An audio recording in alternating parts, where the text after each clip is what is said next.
जय हिंद प्यारे दोस्तों। स्वागत है आप सभी का हमारी आज की क्लास में। दोस्तों आज हम जीके जीएस का टेस्ट सीरीज की चौथी क्लास लेकर आ गए हैं। इसके पहले की 3 क्लास हो चुकी हैं, तो आप लोग उसे ज़रूर अटेंड करें। बहुत ही इंपॉर्टेंट उसमें क्वेश्चन लिए गए हैं जीके जीएस का, जो आने वाले हर एग्ज़ाम के लिए बहुत ही ज़्यादा इंपॉर्टेंट होंगे।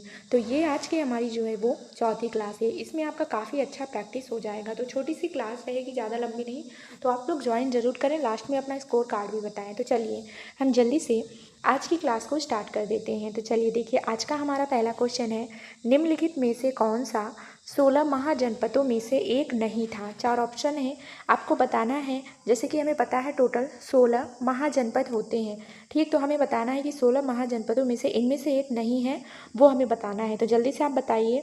कुरु जो होता है वो बिल्कुल होता है महाजनपद, और कौशल भी होता है, अंग भी है, लेकिन यहाँ पे कामरूप जो है वो 16 महाजनपदों में से एक नहीं था, ठीक है। इन महाजनपदों का उल्लेख बौद्ध ग्रंथ अगुत्तर निकाय तथा जैन ग्रंथ भगवती सूत्र में किया गया है।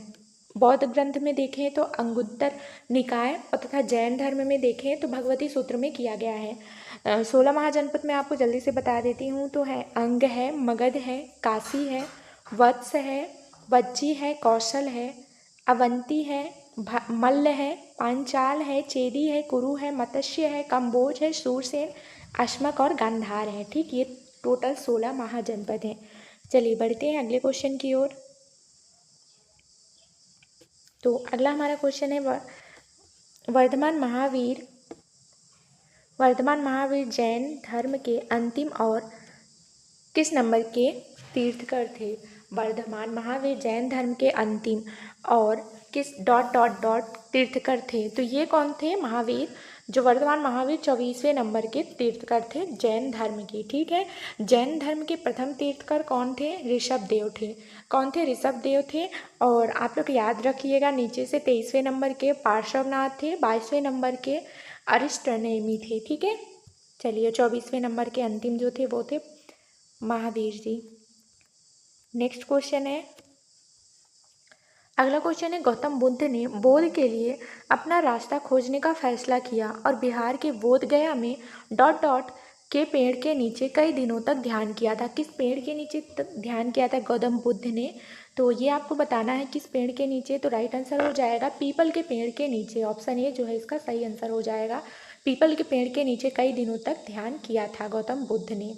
अगर इनका बात करें इनका जन्म का, तो इनका जन्म प्रतीक चिन्ह, इनके जन्म के प्रतीक चिन्ह क्या है, कमल एवं सांड है।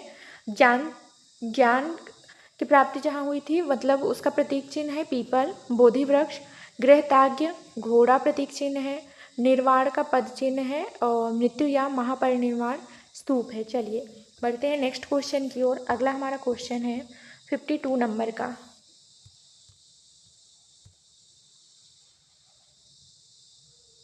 52 नंबर का क्वेश्चन है, गौतम बुद्ध ने अपनी शिक्षा सामान्य लोगों की भाषा में दी थी। गौतम बुद्ध ने अपनी शिक्षा सामान्य लोगों की किस भाषा में दी थी, यहाँ पे डॉट डॉट आएगा, किस भाषा में दी थी।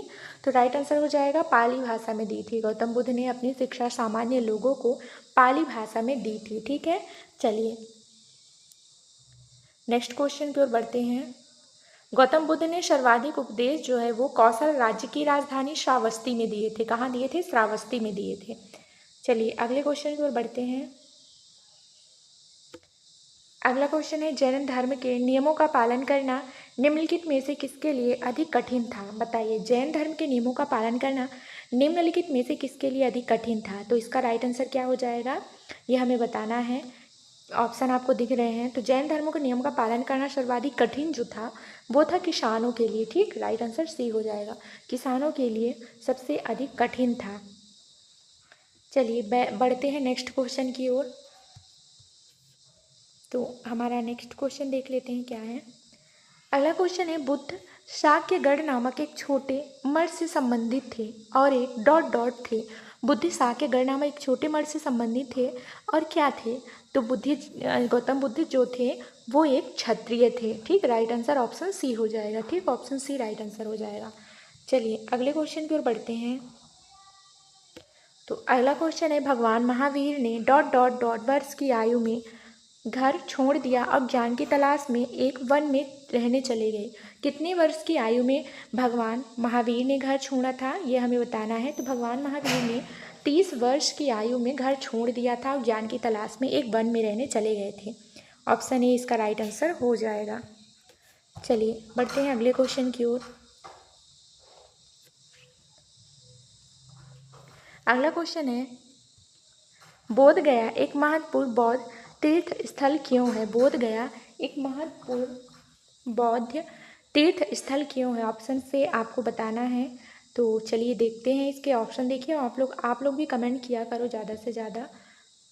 तो इसका यहाँ पे ऑप्शन है, यहाँ गौतम बुद्ध का जन्म हुआ था, यहाँ गौतम बुद्ध को ज्ञान प्राप्त हुआ था, गौतम बुद्ध ने ज्ञान प्राप्त करने के बाद यहाँ अपना प्रथम उपदेश दिया था, यहाँ गौतम बुद्ध को महापरिनिर्वाण प्राप्त हुआ था। तो राइट आंसर हो जाएगा, यहाँ गौतम बुद्ध को ज्ञान प्राप्त हुआ था, ऑप्शन बी वाला। ठीक है, बोध गया एक महत्वपूर्ण बौद्ध स्थल क्यों है? क्योंकि यहाँ गौतम बुद्ध को ज्ञान प्राप्त हुआ था। इनका जन्म जो है वो 563 ईसा पूर्व में हुआ था। इक्ष्वाकु वंशीय क्षत्रिय शाक्य कुल के राजा शुद्धोधन के घर पर हुआ था। इनकी माँ का नाम महामाया था, जिनका निधन इनके जन्म के 7वें दिन ही हो गया था। ठीक, ये लोग भी आप थोड़ा ध्यान रखिएगा। चलिए अगला क्वेश्चन है, निम्नलिखित में से किसने वज्जी पर प्रस्तावित हमले के बारे में सलाह लेने के लिए बुद्ध से मुलाकात की थी? यहाँ पे थोड़ा मिस्टेक है, सही कर लीजिए आप। यहाँ पे लिखा है वज्जी,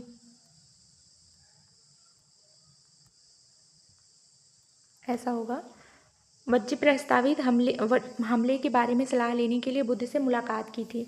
इसका राइट आंसर हो जाएगा वश्यकार। क्या आंसर हो जाएगा? राइट आंसर ऑप्शन सी हो जाएगा, वश्यकार। ठीक है, हर्यक वंश के प्रमुख शासक अजातशत्रु ने अपने मंत्री वश्यकार को गौतम बुद्ध के पास भेजा था।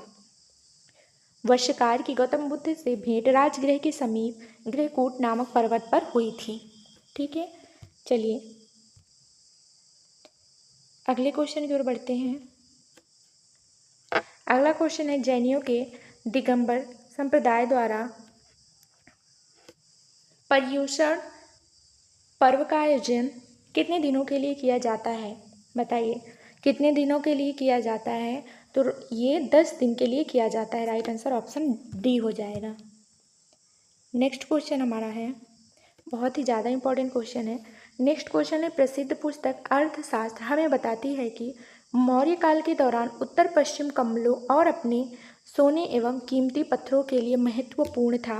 प्रसिद्ध पुस्तक अर्थशास्त्र हमें बताती है कि मौर्य काल के दौरान उत्तर पश्चिम कमलों और अपने सोने एवं कीमती पत्थरों के लिए महत्वपूर्ण था। क्या महत्वपूर्ण था, ये हमें बताना है। तो राइट आंसर इसका हो जाएगा दक्षिण भारत। अपने सोने एवं पत्थरों के लिए महत्वपूर्ण था दक्षिण भारत जो है वो। प्रसिद्ध पुस्तक अर्थशास्त्र हमें बताती है कि मौर्य काल के दौरान उत्तर पश्चिम कमलों और अपने दक्षिण भारत सोने एवं कीमती पत्थरों के लिए महत्वपूर्ण था। ऑप्शन ए जो है इसका राइट आंसर हो जाएगा। चलिए नेक्स्ट क्वेश्चन की ओर बढ़ते हैं। अगला क्वेश्चन है, निम्नलिखित में से कौन सा मौर्यकालीन शिलालेख वर्तमान भारत में स्थित नहीं है? हमें बताना है कौन सा शिलालेख जो है वो वर्तमान भारत में स्थित नहीं है। ठीक है, तो जल्दी से बताइए आप लोग क्या होगा राइट आंसर।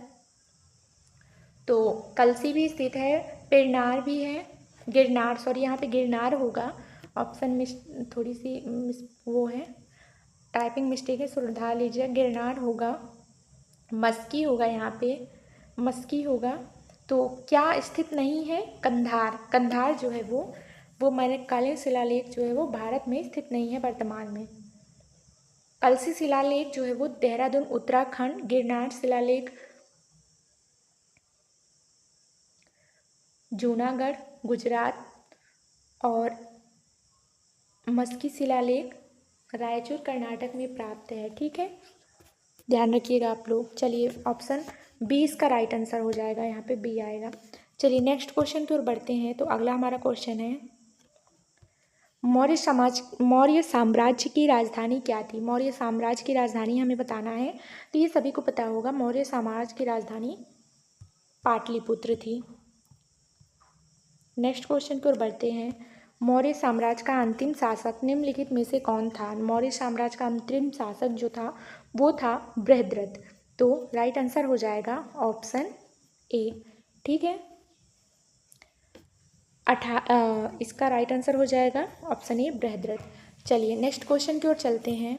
तो अगला हमारा क्वेश्चन है, निम्नलिखित में से कौन मौर्य साम्राज्य का दूसरा शासक था? मौर्य साम्राज्य का दूसरा शासक कौन था? पहला हमने बता दिया बृहद्रथ। दूसरा शासक कौन था? दूसरा शासक जो था वो था Bindusar. Option b right answer हो जाएगा। बिंदुसार जो है मौर्य साम्राज्य का दूसरा शासक था। नेक्स्ट क्वेश्चन है, अशोक के धम्म में भगवान की पूजा या बलिदान का प्रदर्शन डॉट डॉट डॉट डॉट है। यहाँ पे ये आएगा, तो क्या होगा आपको यहाँ पे बताना है।